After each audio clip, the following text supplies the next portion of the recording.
Tinapay mula sa langit. A daily morning devotion with CRC family.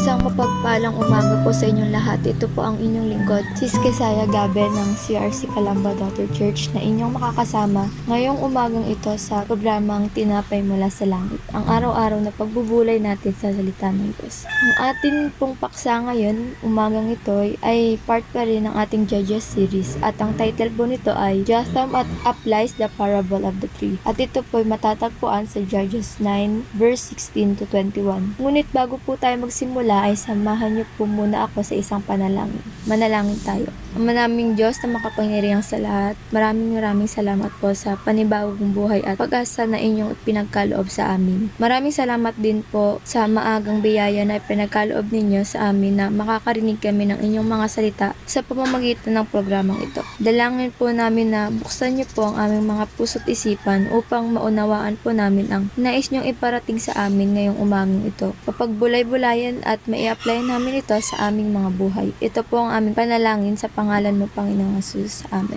Ang scripture reading ay matatagpuan sa mga Hukom 9 verse 60 to 21. Ngayon, patuloy ni Jotham, sang-ayon ba sa inyong malinis na hangarin na ginawa ninyong hari si Abimelech? Iginalang ba ninyo ang alaala ni Gideon at nilalapastangan ninyo ang kanyang pamilya? Alalahanin ninyong kayo'y pinaglaban ng aking ama. Tinayaan niya ang kanyang buhay upang iligtas kayo sa mga Midianita. Ngunit ngayon, kinakalaban ninyo ang sambahayan ng aking ama. Pinatay ninyo ang 70 niyang anak sa ibabaw ng aking bato at si Abimelech na anak niya sa kanyang aliping babae ang ginawa ninyong hari sapagkat kamag-anak ninyo. Kung iyan ang inaakala ninyong dapat iganti sa kabutihan sa inyo ni Gideon at sa kanyang sambahayan, ipagpatuloy ninyo. Magpakaligaya kayo pati si Abimelech. Ngunit kung hindi, sana'y sumiklab ang apoy mula kay Abimelech at tupukin ang mga lalaki ng Shechem at Beth-Milo. Sumiklab sana ang apoy mula sa mga lalaki ng Shechem at Beth-Milo at sunugin si Abimelech. Pagkasabi nito ay patakbong umalis si Jotham at nagtago sa Bir dahil sa takot sa kapatid niyang si Abimelech.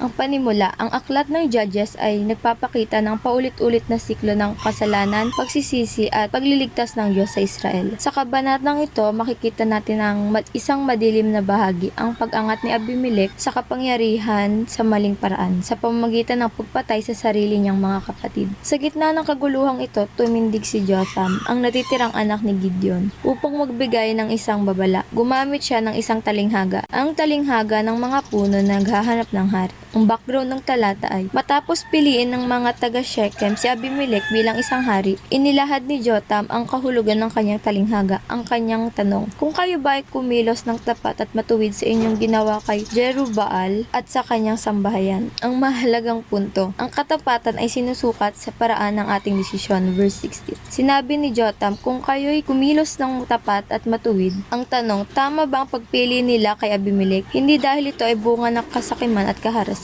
Ang application ay hindi lahat ng tagumpay ay kalooban ng Diyos. Tanungin natin sa ating mga sarili, ang mga desisyon ko ba ay katotohanan o pansariling interes? Proverbs 14 verse 12, may daan na tila matuwid sa tao, ngunit ang dulo ay kamatayan. Pangalawa, ang paglimot sa kabutihan ng Diyos ay nagbubukas ng pintuan ng kapahamakan. Verse 17 to 18. Ipinaalala ni Jotham kung paano iniligtas ni Gideon ang Israel, ngunit ang ginanti ng mga tao, pinatay nila ang kanyang mga anak at itinanghal si Abimelech. Application, kapag nakalimutan natin ang kabutihan ng Diyos, nagiging madali tayong malinlang. Ang ingratitude ay nagbubukas ng pintuan sa maling pagpili. Romans 1 verse 21, bagamat nakilala nila ang Diyos, hindi nila siya niluwalhati. Pangatlo, ang maling pinuno ay parang tinik na puno. Verse 19 to 20, sa talinghaga, ang mabubuting puno ay tumangging magari. Ang tinik ang pumayag, isang walang silbing puno nagdudulot lamang ng panganib. Si Abimelech ang tinik, walang tunay na kakayahan, ngunit puno ng ambisyon. Ang babala ni Jotham, kung hindi kayo tapat, lalabas ang apoy mula kay Abimelech at tutupok sa inyo. Application, hindi lahat ng gustong gustong mamuno ay karapat-dapat mamuno. Ang maling leader ay nagdadala ng pagkawasak, hindi pagpapala. Matthew 7 verse 16, makikilala ninyo sila sa kanilang bunga. Number 4, ang ani ng kasamaan ay kapahamakan, verse 20 to 21. Ang hula ni Jotham ay simple.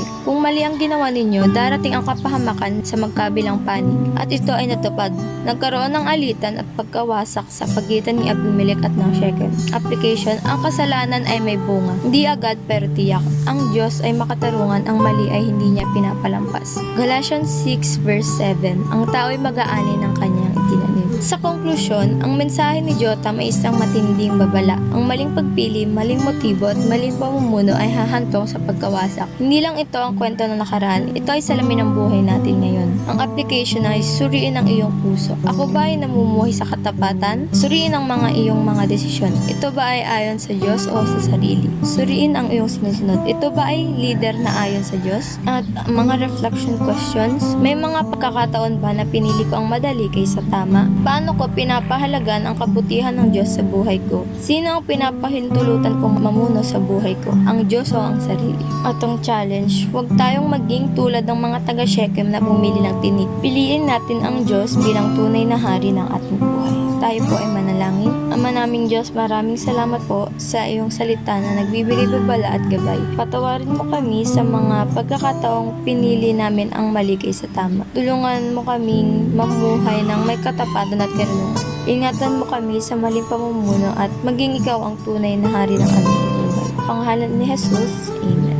Maraming salamat po sa maikling oras na inyong inilaan upang ako'y inyong samahan sa programang Tinapay Mula sa Langit. Muli ko po kayong inaanyayahan sa araw ng bukas upang pakinggan at pagbulay-bulayan ito. Feel free po to share this video upang maging pagpapala din po kayo sa iba. And don't forget also to subscribe to our YouTube channel, CRC Family, and click the notification bell button para sa mga upcoming videos and events. Ito po ang inyong lingkod, Sis Kezaya Gabi po ng CRC Calamba Daughter Church. Pagpalain po kayo ng Diyos. Magandang araw sa inyong lahat. God bless.